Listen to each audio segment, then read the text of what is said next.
Joel Klatt's top 25. He released this on his show. I think it was last week, and On3 posted it out there. And he certainly has some selections here, some notable spots, as he does have Alabama now ahead of Michigan. Utah, he has all the way up at 6. I don't even think this was before they landed that transfer quarterback. Who'd they land today? Who was that transfer that they got some kind of transfer today? I can't remember. Sam Heward.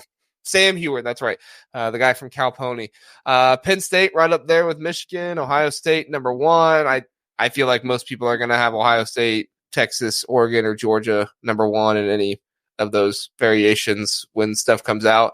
But the biggest one, guys, that I saw all kinds of people have problems with, especially the Iowans, especially the Minnesotans, especially anybody up north, the Wisconsins, Nebraska at 22. Hooligan, I'll let you start with your critiques on Joel's, or what you like and agree with on Joel's list here. It doesn't necessarily have to be about Nebraska, just your thoughts overall. Yeah, no, I think I probably can't find much fault with the top 10 outside of maybe number 9 until Penn State. Right now, I have a little bit of an approach to looking at Penn State as a beefier Iowa. Great defense, better running game. But I had a tweet very recently about, until like the second tier of the Big Ten discovers the forward pass, I'm not going to be overly scared. Some people discovered it. Yeah. You guys in that team up north could, I do have it's not a major question, but it's a TBD on Will Howard. I think the rest of the Ohio State roster merits where you guys are in this poll. I can't argue, unfortunately, with our rivals being very, very highly thought of coming into the top, into the 25 season. The one that also kind of is to me is USC at 15. I actually think, and this is going to run counter to a lot of the commentary, because there's definitely a lot of back and forth between Washington and Arizona right now for obvious reasons, and we'll talk more about that in a few minutes. But seeing USC at 15 and Arizona at 21, yes, Washington took a couple of big pieces from Arizona, but they still have Noah Fafita. They still have Fitteroa and McMillan. They still have the majority of their offensive line and a decent bit of their defense. That was a very good football team last year. That was a football team that I was very glad that we didn't have to see again in Las Vegas. I will be absolutely honest. I was much happier with a rematch against Oregon than I would have seen over Arizona. Wow. Yes. It's wild. That's wild. It's a good football team. No, I'm not necessarily disagreeing with you because Arizona is a good football team, and I also if we showed a lot of people that last year. Yeah, if we'd stubbed our toe coming down the stretch, I would have been greatly entertained by an Arizona-Oregon matchup. I'm not saying I'm not going to guarantee which way that would have turned out, but yeah, interesting. But that's a very interesting. Yeah, it's a good football team, and certainly that's a dangerous football team in a lot of ways. It'll be interesting. They've got a big question in terms of replacing Jonah Coleman at running back, who followed Jed Fish to Washington, but that's a good football team. Mm-hmm. And Brent Brennan won, I think, 9 or 10 games at San Jose State, which is nigh on to unheard of. So, yeah, no, that makes sense. Zack, Hooligan pointed out some good teams there. What are your thoughts, and do you have any additional teams you want to point out? Yeah, I mean, I think Hooligan, you're bringing some fire, which I love it. So well done. I think Mo Lester pointed out how's Wisconsin not in the top 20. And I think the reality is and I hate preseason polls to begin with. So I'm like, outside of the top 4, I had and even the top 4 I have question marks about, but the top 4 in some iteration, I really agree with. I don't think you can put I think Georgia has to be number 1 in my opinion. And part of it is the uncertainty at quarterback, whereas Georgia has certainty. I think that to me is a separator. And if you say, well, Ohio State got all these transfers, I'm like, yes, they did. Have you seen Georgia's roster? Like, have you seen how they've recruited? And they don't have uncertainty at quarterback. So that's like, and that's, splitting hairs. I think the issue I was running into with all of this, the rest of the list, is there's so much turnover and so many questions that I'm like, people are upset about Nebraska at 22. Well, and I know, someone already said in the comments, like, oh, there's this hype every year. I will say I am buying the hype more this year than I ever did with Scott Frost. Scott Frost, it was laughable. It was like, they're going to go like 4-8, 5-7. Like, that's you're buying the hype with Matt Rule. Yeah. No, I wasn't buying the hype with Scott Frost.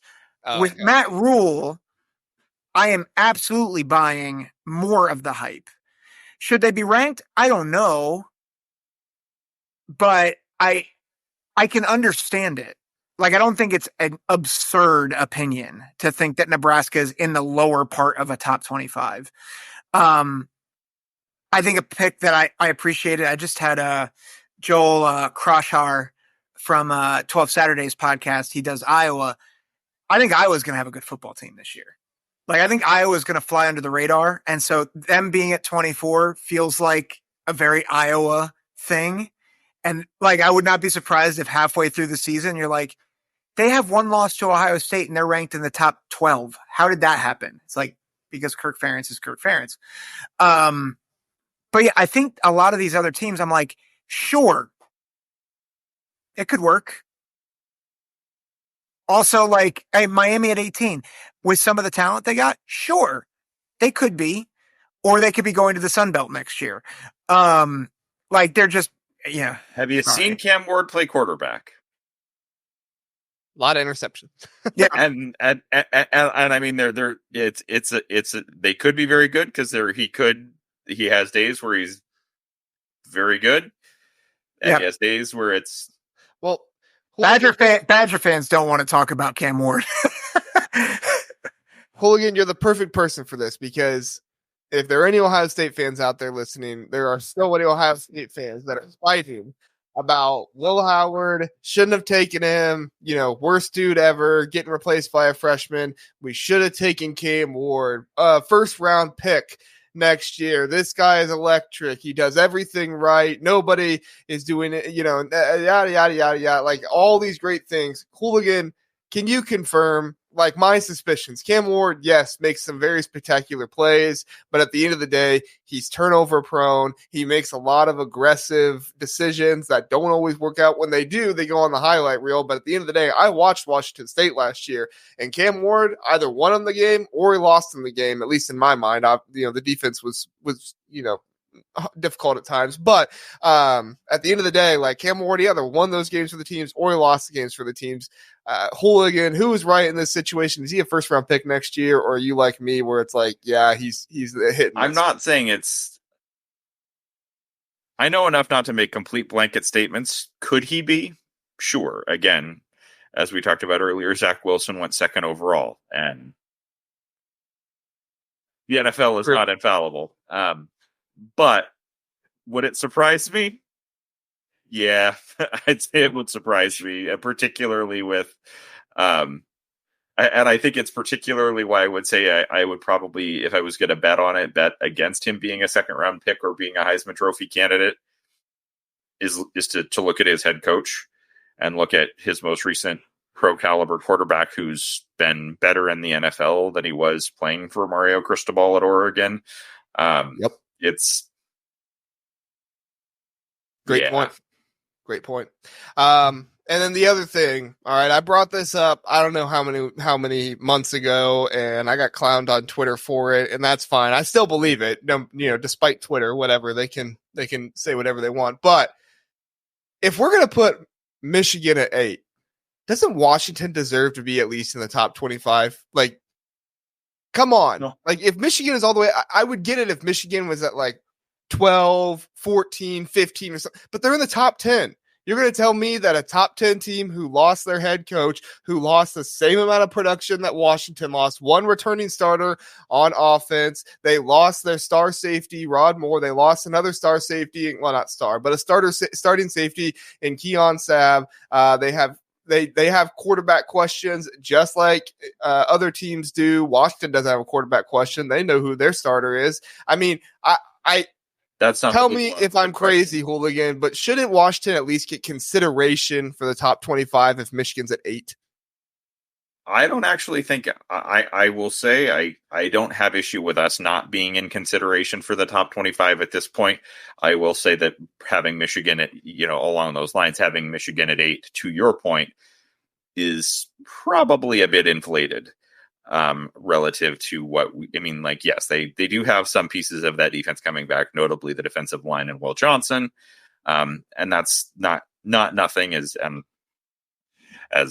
the national championship game was proof, although I would also still argue that the national championship game is not an entirely different contest, but more competitive down the stretch if our starting running back doesn't injure his foot, re-aggravate an injury on the first offensive snap. And by the way, not just because he was a good running back running the football, but a very key part of our pass protection scheme.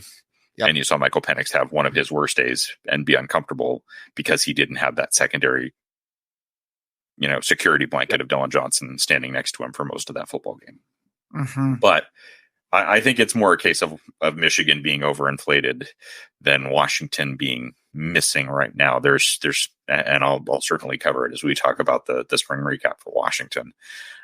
There's a lot of aspects for the Washington team where there's a path to being a top 20 caliber football team in 2025.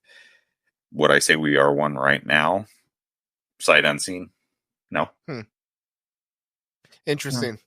And I'm not saying that Washington is like no doubt a top 25 in my mind. I'm just saying that like if Michigan's going to get the love to be top 10, and we're going to look at this Michigan team and say, yes, they're top 10, even though they have one returning offensive starter. They have a star safety out on injury. They have a starting safety that just went to the transfer portal, went down to Alabama. Like, that's my only thing is like, if Michigan's, like I said, down at 13, 14, 15, I'm cool with it. But if they're in the top 10, in my mind, Zach, am I crazy?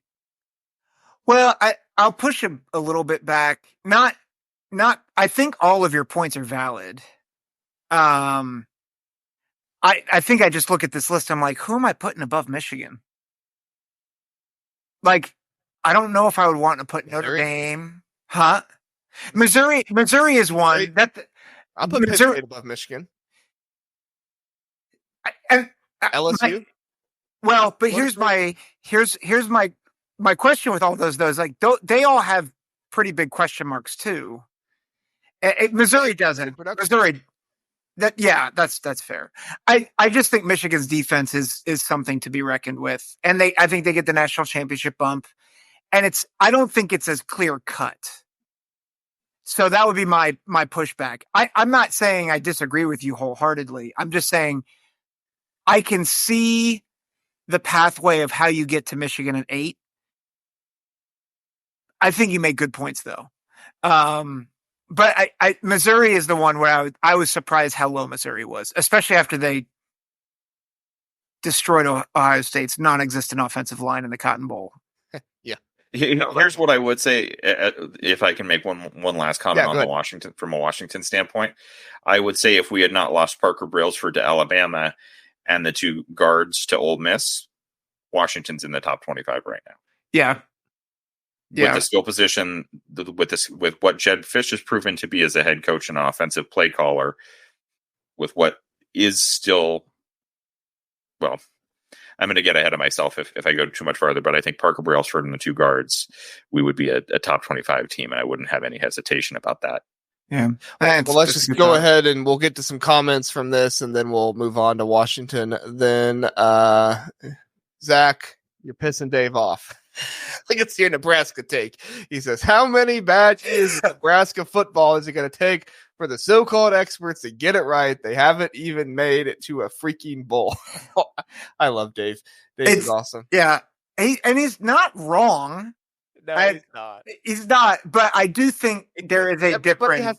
Everybody has to fall for the Nebraska trap at some point. It's your turn. It's true. Now. It's my turn. I do think it's different, but I will put this out there. Preseason's about hype. I buy the hype, but that does not mean that this can't fall apart week 6 of 2024, and we're all being like, "Yeah, we got duped by Nebraska again, didn't we?" So I don't think that's off the table by any means. And then Sean thinks Nebraska the top 25 is also absurd. And Badgers, Badgers, Nebraska top 22. Yeah. So, Dave, it wasn't Nebraska. I was pissed on his take about Iowa. Oh, okay. So Iowa is what made him mad. You didn't even in there with the and then Sean thinks Mizzou belongs in the FCS. Hey, Buckeye fans agree. Get them out of here. We don't want to see them again. That's funny. All right.